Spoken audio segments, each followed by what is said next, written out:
banning HOAs, the next controversy that's happening here in Florida. Welcome back to the channel. So we have a few interesting things that are happening right now in the state of Florida, and the next one is going to flip everything that is going on here in the real estate market in a lot of different ways. And a lot of people either are for it or against it. And so what I want to do is cover a few things in this articles that I found here. We're going to be going through this one on News4Jax, and we're going to switch over to what is an HOA and what is a POA, a Properties Owners Association. And then also a lot of people are concerned about the amenities that are inside those communities. So, the pools, the parks, all those kind of things. So, not necessarily you might not need the HOA to be able to have that if you have a CDD already in place, because those also take care of those those types of bills for the month, like it's enrolled in your property taxes. So I wanted to go over what's going on here in the market so you guys are well aware of what is happening, because things are changing constantly in the real estate market. And I want to make sure that you are informed of what is going on, because it's my job to make sure that I'm keeping you informed. And I love to be able to bring this kind of information to you. So let's get into the article here on news4jax.com. So it says, new proposal lets Florida homeowners abolish their HOAs. Here's how it would work. So House Bill 657 filed last week would establish the Homeowners Association Dissolution and Accountability Act. If passed, it would create a legal roadmap for residents to completely shut down their HOA. State Representative Ron Porras, who is sponsoring the bill, said his goal is to shift power back to homeowners. I think it is time we have the conversation if homeowners associations are really needed. Porras said, in my opinion, they act more as a failed experiment. They are quasi-elective pseudo-government that have more power and are entitled to more rights than I think most cities and counties do. And I would agree with him. So we're just going to break down and see, what are the requirements and, what are the consequences of it too in this article, and then we'll move on forward. So under House Bill 657, the dissolution process would begin when 20% of homeowners sign a petition that would trigger a mandatory vote to abolish the HOA. 2/3 of all voting members must approve. Once the petition threshold is met, the HOA board would have 60 days to hold a meeting on dissolving the association. 2/3 of homeowners must vote in favor for this dissolution to pass. If the vote fails, residents must wait 18 months before trying again. If the vote fails, residents must wait 18 months before trying again.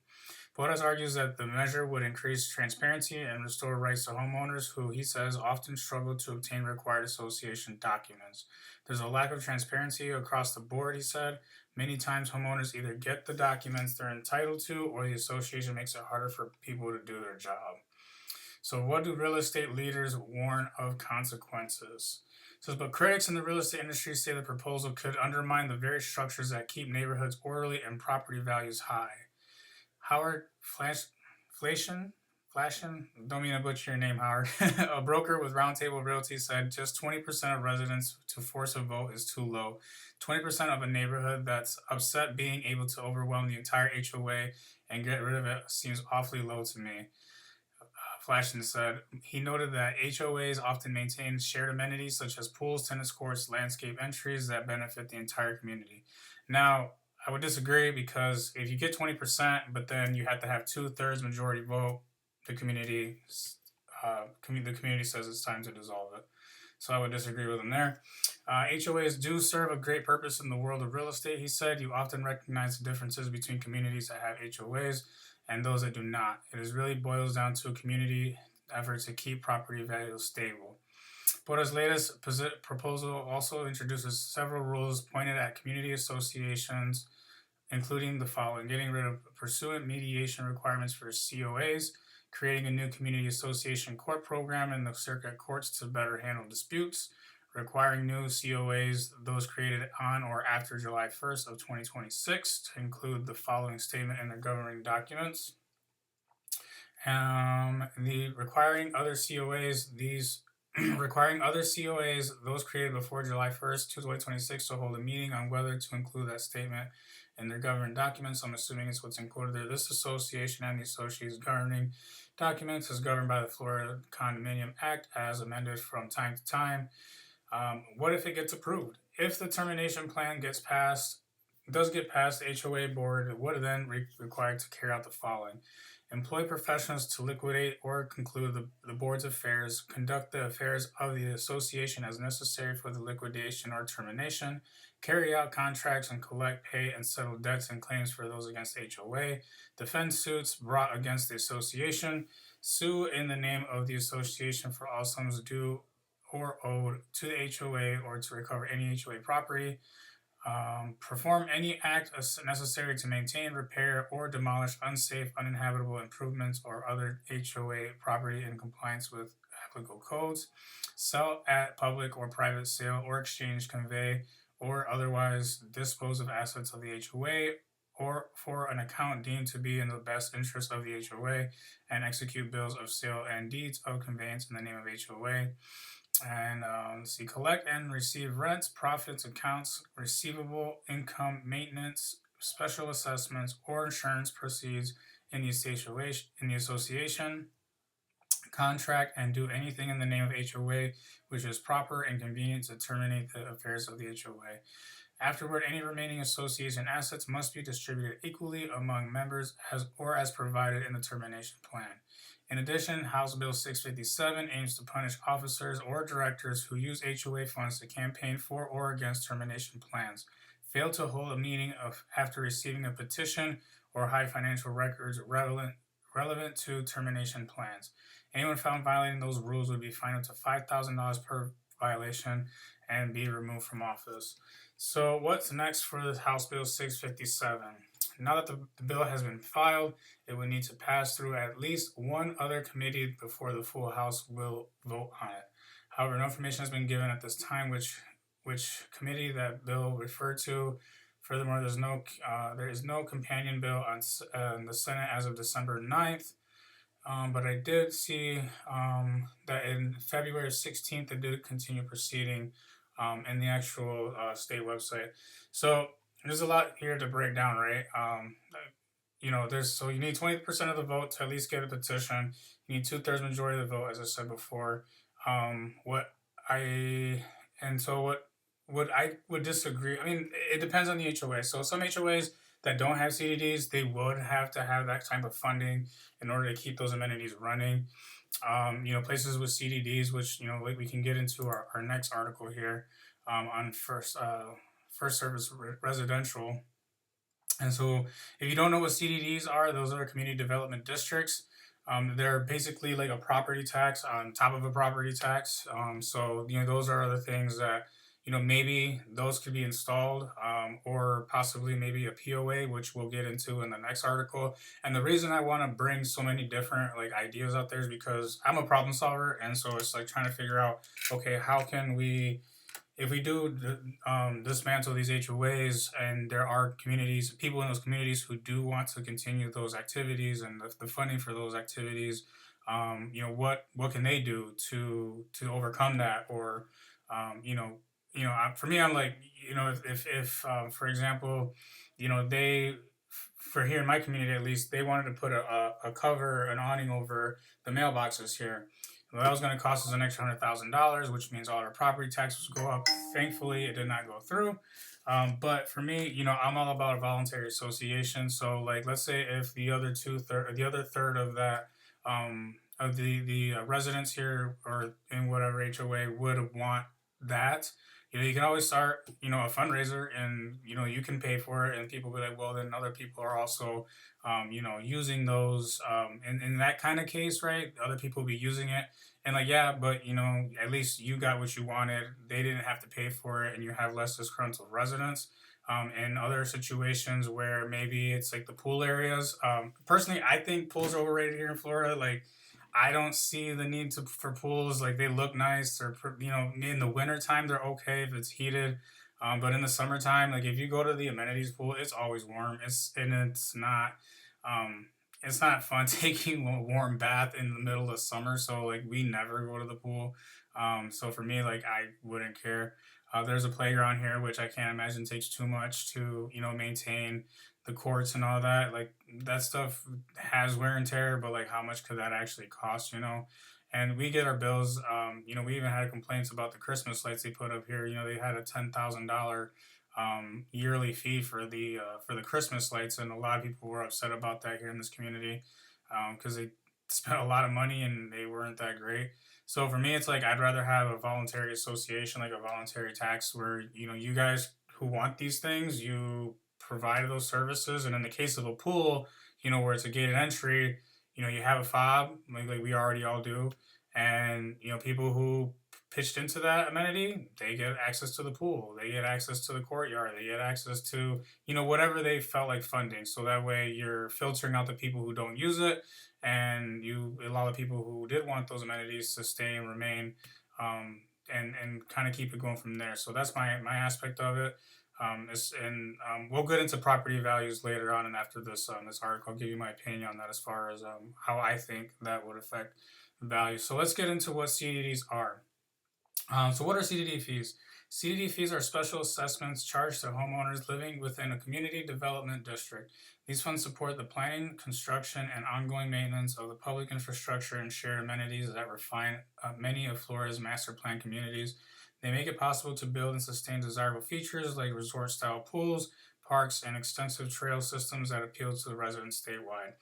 Unlike Homeowners Association dues, which are paid to a private association, CDD fees are included on the homeowner's annual property tax and collected by the county tax collector. This public collection process simplifies payments and ensures long-term stewardship of the community's amenities by consistently reinvesting in these assets. CDDs help preserve property values and strengthen the neighborhood's overall market appeal. Taylor Nielsen, manager of Reitz and Company, a First Service residential company, explains the payment structure is a key differentiator between HOAs and CDDs. CDD fees are assessed annually on the tax roll through the property appraiser. This method integrates the payment into homeowners' property taxes, streamlining the collection process. CDD assessments fund long-term infrastructure and community amenities with long-term and support of an experienced management company. Districts can maintain financial stability, meet regulatory requirements, and plan effectively for future needs. What do Florida CDD fees cover? The scope of what Florida CDD fees cover is extensive and specifically tailored to the unique needs and characteristics of communities across the state. Developers utilize bonds to finance this core infrastructure, which can include a wide array of public assets. Core infrastructure, construction of roadways, installation of street lights, traffic light signals, and advanced water management systems to handle the state's frequent rainfall and to mitigate flooding risks. Utilities, development of stormwater management systems, main water and sewer lines, and even reclaimed water systems for landscape irrigation. Outdoor amenities, creation and upkeep of parks featuring playgrounds with sunshade structures, dog parks, sports courts for tennis and pickleball, and extensive walking and nature trails that take advantage of the state's natural scenery and weather. I'm going to need some water. Speaking of rainfall, recreational facilities, development of community clubhouses that serve as social hubs, resort-style swimming pools designed for year-round use, and modern fitness centers for yoga and other health and wellness classes, landscaping in common areas, maintenance of common areas, community entryways, medians, and shared green spaces. So as you can see, you don't necessarily need an HOA to keep these things going. A CDD is like a tax, where people are using it. So I'm not sure if people dissolve HOAs, if they could create a CDD. That's going to be some more digging that I'm going to do in the future because, again, I'm an entrepreneur, I'm a problem solver. And so, not that I try to make everybody happy, but the reality is you can't. So, like, for the people who would complain about, the abolishment of HOAs, so what can we do about it? I'm trying to find solutions to those problems, right? So that way, we can keep the peace on kind of both sides of the things. Because I am hugely against HOAs as far as my property that I own. The biggest issue I have with it really is just I shouldn't have to ask permission to decorate my home, and I shouldn't have to be forced to maintain a lawn that is absolutely terrible to maintain. If you don't have St. Augustine, if you're not from Florida, if you don't live in Florida, if you live in the northern states, um, St. Augustine is a terrible grass. Like it is, it's absolutely horrendous to maintain. It gets diseases, it gets bugs. It takes a lot of fertilizer. It takes the right amount of pH balance. Like it is a hassle. And to resod these grass, like to resod it, it costs thousands of dollars sometimes to do it. So it's just a cost and a burden to have some of these things. And again, like you know, for some people, like in our community, like we can't use white rocks. Well, why can't we use white rocks? A lot of people like using white rocks. It looks really good. People complain that it gets dirty, but hey, oh well, like don't look at it. You know, for me, it's just kind of like one of those things. I'm really big into property rights, and you know, if we're the free state of Florida, then I don't see why communities should be, or your neighbors should be telling you what your house looks like. And that's just my opinion. I don't really care what other people's houses looks like, and to a certain extent, right? Like if there's obviously cars that are rusted out in the front and just it's looking like a disaster is one thing, but at the same time there are county laws that are already in place that should be protecting you from those types of things. So if you already see if you're seeing that around your neighborhood, you can call the county and report that neighborhood, and they'll be forced to pick that up or put a lien against the property. So there are already measures in place that you can already use that aren't necessary needed for HOAs. It's just do you want to be that person to call on somebody on the property? Those that's up to those people opinions. So maybe they can install a CDD. I don't know. I'm gonna learn and dig into more of that. I've been following this abolishment of HOAs, like I've been following the taxes, and then I didn't want to touch it on the HOAs because it was really new, and I wanted it to catch some traction. But we'll see how far it goes. So the next thing I want to talk about is the differences between a homeowners association, and a POA, a private owners association, because again, this is possibly another solution to the problem. So let's get into this one from First Service Residential. So what does POA mean in a community? A private property owners association is a term used to describe an organization that manages and governs a community or residential area. These organizations are typically found in various settings, including neighborhoods, condominium complexes, and even rural communities. The primary purpose of these associations is to ensure the overall well-being of the community and to maintain common areas, shared amenities, and common property. These associations often charge property owners regular fees, known as assessments, to cover the cost of maintaining these shared spaces. The responsibilities of a POA may include maintenance. Property owners associations take care of common areas such as parks, playgrounds, swimming pools, roads, and entrance gates this ensures that the community remains aesthetically pleasing and functional. Enforcement of rules and regulations. There is typically a set of community rules and regulations in place. They enforce these rules to maintain a certain standard of living and protect property values. Budgeting, creating and manage budgets and collecting fees from property owners to fund essential services and projects are also taken care of. Dispute resolution, dispute resolution. They often serve as mediators in dispute between residents, ensuring a harmonious living environment. Community enhancement. Some go beyond maintenance and strive to enhance the community with events, social gatherings, and activities. It is important to note that specific roles and responsibilities can vary significantly from one community to another. Property owners within a community usually have a sorry community have a say in how the association is run, as they elect a board of directors to make decisions on their behalf. Sometimes I read backwards to make sure I read the right words, so I apologize for that. Continuing. HOA versus POA. What is the difference? Now that we understand what a POA is, let's explore the key differences between a POA and an HOA. Scope of control. POA, a property owners association, typically has a broader scope. It manages common areas and amenities, but often less control over individual properties. An HOA, homeowners association, tends to have more control over individual properties, often dictating the appearance and maintenance of houses, including paint colors, lawn care, and architectural details. Membership. POA membership is usually mandatory for all property owners within the defined area. Everyone is responsible for paying assessments. HOAs, in some cases, and I do rarely see this, in some cases HOA membership may be optional depending on the community's rules and specific property in question. So maybe that might be a thing, is just making them all optional. Continuing on. Rules and regulations. POA is while they have rules to maintain common areas and shared amenities, they typically have few restrictions on individual properties. HOAs are known often for their detailed and specific rules governing property appearance and maintenance. Fees from the POA. Fees are charged to cover the maintenance of common areas and shared amenities. HOAs also charge fees, but these can be higher due to their broader range of control and management. Influence. Property owners usually have more influence over the decision making as they elect board members who make the key decisions, where HOAs may have a more rigid structure with less resident influence in some cases. Community type. Property owners, I keep wanting to say insurance. Property owners associations are often found in a broader range of communities, from rural neighborhoods to suburban developments. Homeowners associations are more commonly associated with suburban neighborhoods and planned communities. And we kind of already know the disadvantages of HOA. So let's see the benefits of HOA versus POA. Uniform aesthetic. HOA often maintains strict guidelines for property appearances. This can result in visually appealing, uniform neighborhood with well-kept lawns, consistent architectural styles, and coordinating landscapes.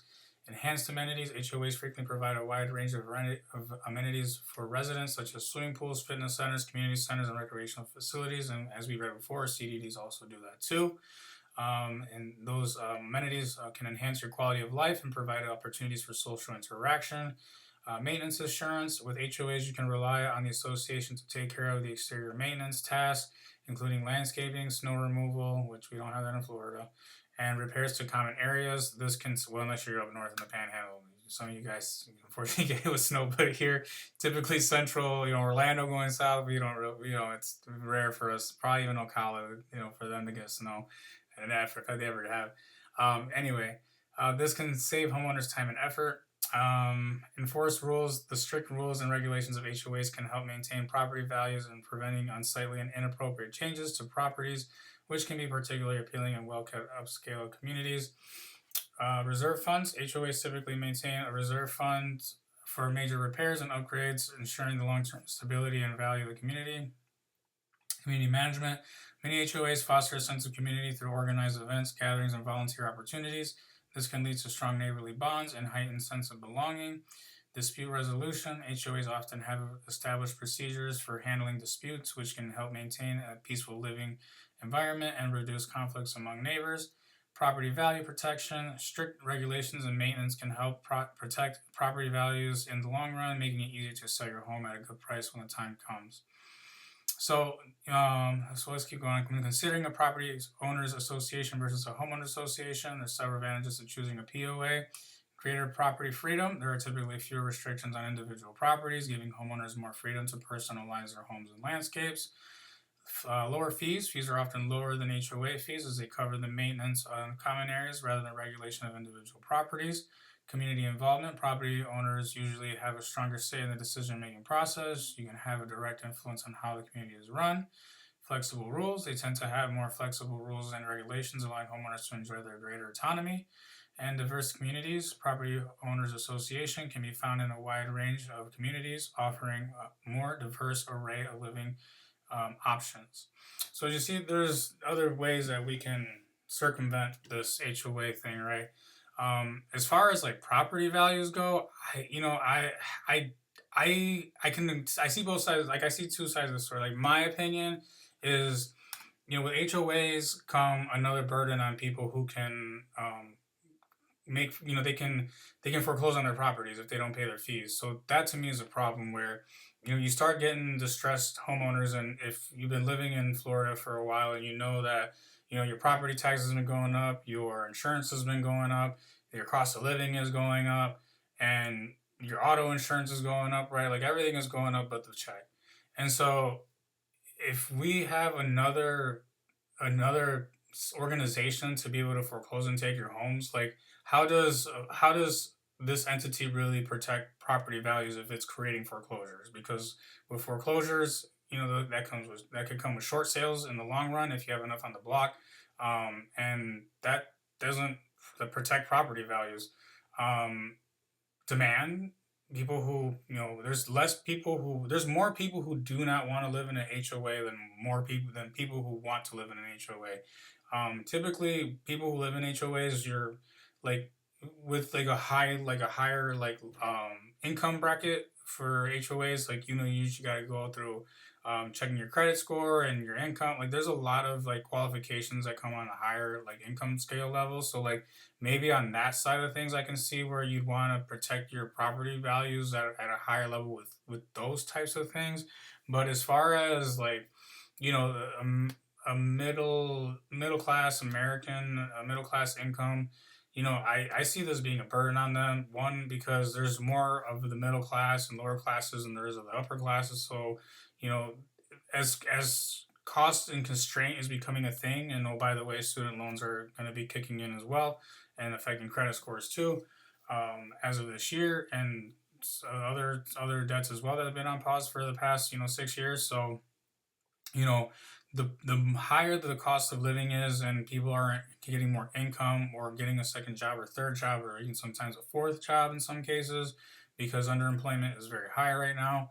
um, it's just one of those things where you have another entity that's being able to foreclose on you and also make you pay for this expensive sod that you have to pay for and maintain these other amenities as well. So for me, like, I don't see, I come from a state from Michigan. I in Michigan, like, there's barely any HOAs around. Property values have been fine. Yes, you'll get, you have your neighborhoods, right? Like, you have those neighborhoods where, it's not so aesthetically pleasing. You have the ones that are in the middle, and then you have the other ones, but that just kind of comes with, the territory, and really the housing prices is what dictates the quality of that neighborhood. And so as long as income keeps rising, the property values will keep rising. And gentrification, we've seen it over the past, like, a long time, decades now. And so through gentrification, not that I agree with it or disagree with it, it's just is what it is. With that, you don't with just those incomes moving in, people fixing their homes, taking pride in home ownership, those that by itself in its nature creates values to go up because demand is increasing as the property values are well kept. Now, I've heard, from other buyers too, who they don't like the HOAs. One, because they're cookie cutter. They have those rules right in place. You can't paint it. You can't do the landscaping how you want, and then you don't have the autonomy, and that's so less demand. And we all know new construction is high in Florida, so we're having all this new construction going on, but you don't have people coming in because they don't want HOAs. Well, when demand goes down, supply goes up, what happens to prices? Well, they either stabilize or come down. It just depends on who's buying and what it's worth to that individual or that group of people who are purchasing a property to come in. We've been losing value on our house here because of the new construction that's going on, which I already knew that was going to happen.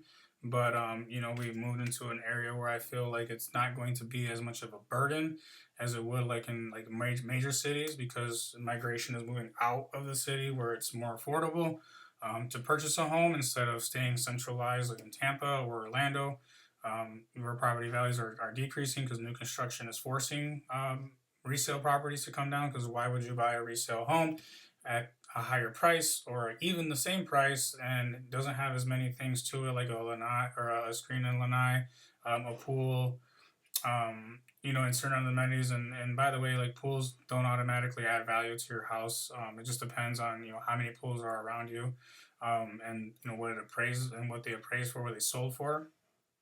So those are some things to consider. So yeah, I mean, to me, like, I at this point, maybe in this cycle, this market cycle that we're in, given how high the cost of living has been, the systems that are in, like, me personally, like I said, I would prefer a POA over an HOA, because I can, why should I have to send a letter in to say, hey, I'm going to change these rocks out, or I'm going to take this tree out and replace it with another tree. Now, here in Hillsborough County, if you do take out a tree, you either have to replace it with the same tree, or the same type of tree, or if you're going to replace it with palm trees, you got to have two. So there's, like I said, there's already county restrictions in place that already govern that. So those are just a few things to keep in mind as you're moving into an HOA community. And again, I think this will continue gaining traction as it goes on. Obviously, I don't think for condos this is going to be a thing, because like condos, they have to have an HOA. I don't see it like condominiums not having an HOA, and townhouses as well. Those. I mean, like every townhouse here in Florida has an HOA because they all share the same roof, and the building has to stay uniform in color. I can understand it in a townhouse situation, because could you imagine if you have like a pink townhouse and then a red townhouse and then a blue townhouse and then like a yellow like it would just look really weird. So I get it in that aspect, but paint colors, I don't care if your house is pink, if you're next door to me. I don't care if it's purple, I don't care if it's black, I don't care if it's white, I don't care if it's brown, I don't care if it's teal, I don't care. Like, it's your house, man. Like, it's your house. You worked your life for it, and you deserve to be able to live the best quality of life that you want on your property. But that's just me. Again, just what I think about HOAs, and how it can be a burden on some people. Because I really don't like the idea. I already don't like the idea of the government being able to take foreclose on your home because you're not paying property taxes, and to have another governing body being able to take away your home. I don't agree with that either. I'm like I said, I'm really big into home ownership, and making sure that people are staying housed, and not getting kicked out of their home because of some certain rules, especially as the cost of living gone up. I really feel bad for a lot of individuals, and households that just can't take on the extra cost of life, because it's just where we're at, unfortunately. So yeah, so I just wanted to give you guys some of that information on what's happening here in Florida, because there are some changes going on here, and not a lot of people are informed of. I recently just learned what a Properties Owners Association is, so I wanted to bring that to you. With a lot of people don't know what CDDs are, and so I wanted to let you know what that is and how that entails. So it does look like there are other ways of doing it, but then again, remember, it takes a majority vote to dissolve the HOA. So just because it allows us to, doesn't mean it's going to happen in every community. I know here in my community, I'm pretty sure we would dissolve the HOA. Once and so this, if you don't know this, so when you purchase into a new construction community, you have to have a certain amount of ownership of the residencies in order for the residents to take over the HOA and the community, in order for them to start changing the rules and changing the board and all those other things. And now this will be another option for us to do come here once I think it's like 80 or I think it's 90%. Once 90% of the houses are sold, and given to the residents that has residency, we'll be able to take over the community. And then after that, I'm pretty sure if once this passes, it's gonna be going, because I know I'm gonna be going door knocking.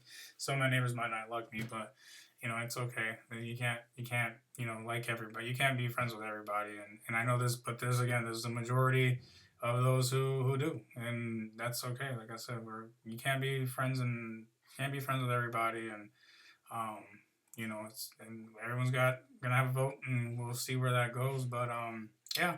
So I hope you guys found this educational. You could have been anywhere else in the world, but you're here with me right now, and I appreciate that for you being here. I hope you found this educational. If you did, make sure you like, subscribe, share this video with somebody who's interested on what's going on here in Florida, and I will see you guys in the next one. Take care.